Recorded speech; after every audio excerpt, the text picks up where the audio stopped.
And just like that, the New York Knicks are 2 wins away from representing the Eastern Conference in the NBA Finals. Final score is 109-93. I'll be honest with you, this is the first time this whole offseason where I watched the game in its entirety. Postseason.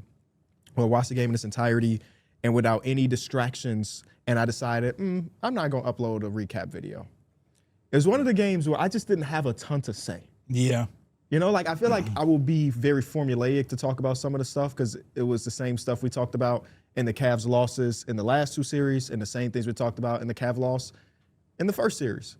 And if I'm just going to glaze the Knicks for the whole video, I just did that for 2 rounds straight too. So I was just like, I don't know if I'm adding extra value to the ecosystem of the conversation. That's crazy. If I make this video right now. That's crazy. I feel the same way. But if they would have won, you would have sat there and made a video. Who, the Cavs? Yeah. Yeah, because I mean they did something different that worked. The Knicks did something different that worked. Josh Hart made 3s. Yeah, I mean karl-anthony Towns they went away from karl-anthony Towns as a hub and he mostly played down low and bacon, played egg, and perimeter. cheese. Josh Hart hit his 3s. I don't know. Hey man, incredible game for the Knicks. Yesterday we came on here, we had a conversation about the Cavaliers, and in that conversation I talked about Evan Mobley, I talked about Jared Allen, mostly Evan Mobley though, because I look at him as a better player. And they clipped that, they put it on the socials, and I was surprised to see some of the comments from the Evan Mobley, I guess Cavalier fans, pretending that they didn't understand what I was saying. And I was so happy that they clipped that because then hours later, exactly what I was saying happened in this game. Where we talked about in the last block, Evan Mobley came out guns blazing. And I was thinking to myself, sitting on the couch watching this game, like, here we go. Here we go. We had an incredible comeback win. We coming out lackadaisical again. We're not really shooting the ball well to start these games. And Evan Mobley, I think, hit 2 threes. He had another 2-point shot. I can't remember if that was that reverse dunk or whatnot. I think that came a little later in the game. But Evan Mobley came out hot. And it just felt like the rest of the game, you didn't really see him anymore. You might have seen him here and there, but especially in the second half. For Evan Mobley to not take a single field goal attempt in the 18 minutes that he played in the second half was completely mind-blowing to me. And then Jared Allen only took 1 shot himself. I just don't know. 0 points in the second half for Evan Mobley. A lot of people are talking about the way Donovan Mitchell is moving. Yeah, I don't know. But I'm happy as a Knicks fan just because of the simple fact that this wasn't a Cat game. This wasn't a Brunson game. This is actually a game where Brunson struggled really, really, really bad. But Josh Hart, for us to be able to get a game where he's supposed to be the weak link on offense and he be the guy to catapult us to a win, I think this team just continues to show some championship DNA-esque. Now, we know on that Western Conference side, there's some incredible teams there. And I feel like every time the Knicks do something, that's people's back pocket thing. You win in the first round, but y'all got to play the Sixers or the Celtics in the second round. Y'all want to see them beat. Then we beat them, and it's like, all right, but the conference finals, the Pistons or the Cavs, and then now you win in this one, and it's like, yeah, but y'all ain't going to beat. Y'all doing all this just to lose in the finals. Hey, I don't care. They doing what they got to do, and they're showing. 9 straight wins in the postseason is not easy. Let's talk about it. Not easy. Let's talk about it, man. It's very impressive. And I saw that there's the biggest margin any team has ever had in a 9-game stretch in the postseason. So they just, I mean, obviously some of them games they won by 50. So like that, that helps the point differential. But I mean, yeah, it's one of them things where like, just like a game number 1, there is a bleed that is happening from the Cavs, and they just can't stop that bleed. I mean, at one point, how big did that run end up getting? 14-0? 14-0 run or whatever, and the Cavs just don't have an answer. And it just, I feel like a lot of the times I'm watching the Cavs, I'm like, the offensive processing is right. The ball is finding the shooter that you wanted to find, Sam Merrill, the Max Struses of the world, and the shot is just not going in. And throughout the course of the game, you saw that the Knicks became way more open to leaving those guys open and overtaxing on the 2 lead guards. Because, hey, Sam Merrill, man, he just missed that game when it shot a couple days ago. Yeah. He 0 for 6 right now. Even though we know him as a great shooter, he got to show us right now. And he got to show us right now is a lot of the things that the postseason boils down to. Caruso, you got to show us. Go hit 8 threes. He did that. Josh Hart, you got to show us. You couldn't even play in game number 1 down the stretch. And he did show them. So, like, if you're the Cavs, you obviously feel terrible. You shot, 36% from the field, 20-something% from 3. But the guy that you wanted to beat you, did. And it's like you just tip the cap and say, hey, our process and defensively wasn't amazing, but we gave them the shots we were willing to give up, and they just happened to hit them. But that's kind of been their issue this whole postseason is they just haven't been able to hit shots. And somehow, some way, they've been able to survive. And a lot of times because their highs, they're able to get it done, especially like interior when Evan Mobley and Jared Allen are doing their thing. But if the bigs are not doing what they need to do, it's kind of a big detriment to the team. It goes from the bigs to the stars because if the stars are getting trapped, they're just not aggressive. There wasn't many times, especially in the second half, where Donovan Mitchell just got to the rim. Mm-hmm. A lot of the times he was passing out of doubles or he's settling for a jump shot, which is a good shot for him, but it doesn't help when the other team is just continuously going on runs. And so they really just don't have no answer offensively. And I thought the first half, they at least gave us the effort. I thought defensively they were okay.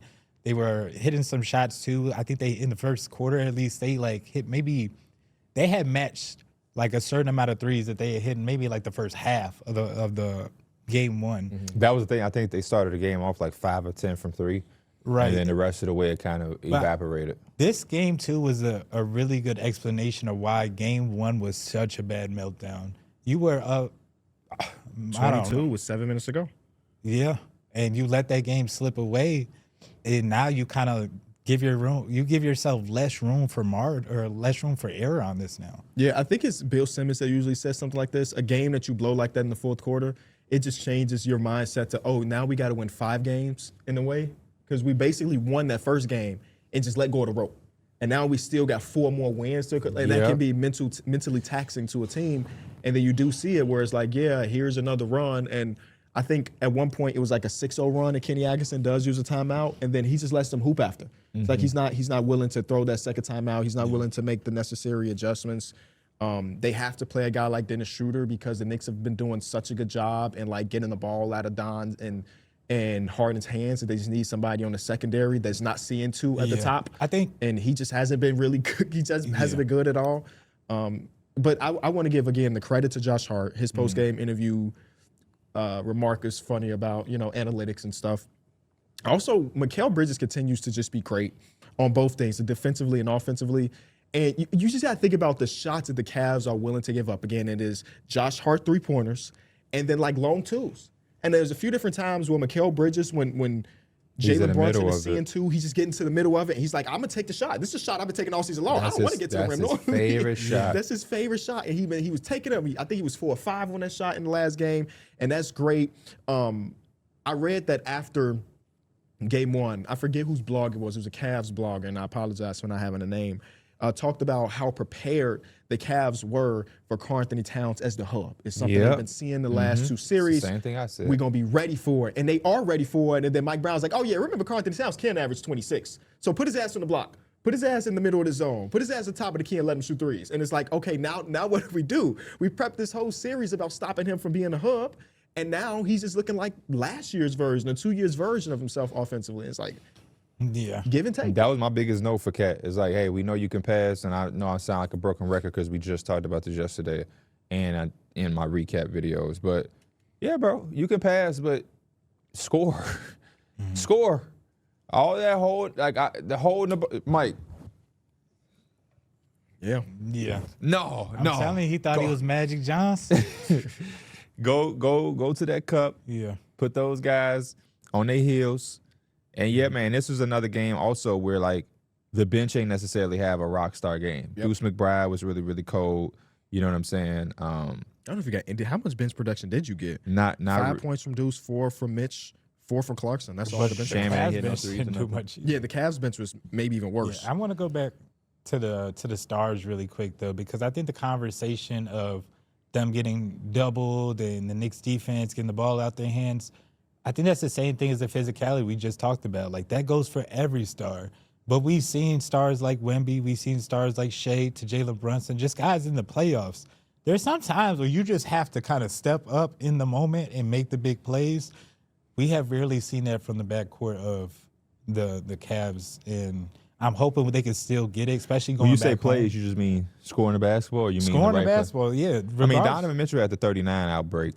But that was a few games. I think the difference between them and some of the other guys, and Brunson, I think, in the same game showed it. He accepted what the night was. So I think Brunson's win comes from having the 13 assists. Josh Hart is knocking down these shots. I'm going to be committed to giving up this basketball. Mikal, that's your favorite shot, and they're literally giving it to you. I'm going to be willing to just give him the ball. I'm not going to make anything overcomplicated. And then in certain spurts in the second half, when he's seen his little leeways to go do him, he did him enough to keep them honest. But he recognized that this ain't my game. And sometimes, I think Donovan Mitchell has a little bit of a we've talked about that, have a tougher job figuring that out because his instinct is to always press for the score. And then when he's not doing that, he ain't making no play. He just reserved off in the corner. And James Harden, he had some really good catch and shoot looks where I thought, he could have played off of Donovan Mitchell a little bit more. I felt like those shots came off of other people or scrambled possessions. But, yeah, I don't know what the Cavs are doing. I know they will look like a totally different team at home. At home, yeah. I mean, they were down 0-2 in their last series. So it's not out of the realm possibility they can make something happen. But the Knicks being this hot, this good, it's way more difficult than doing against a young Pistons team. Just still one. Yeah, it's all you really got to do.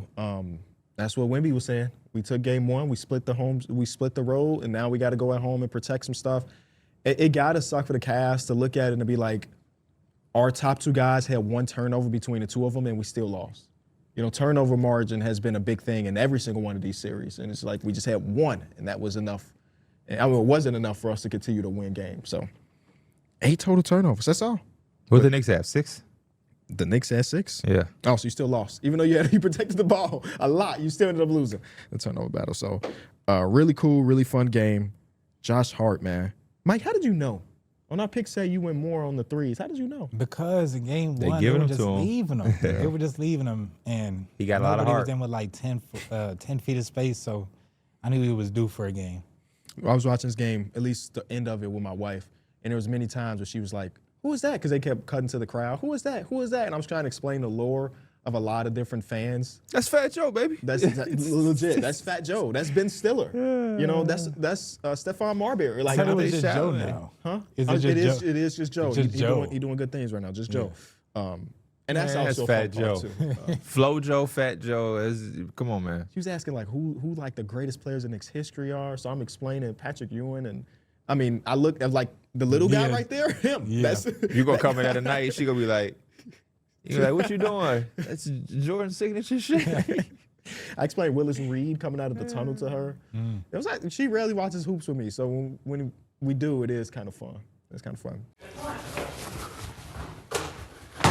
Hit subscribe for more news, highlights, and analysis from the NBA on NBC.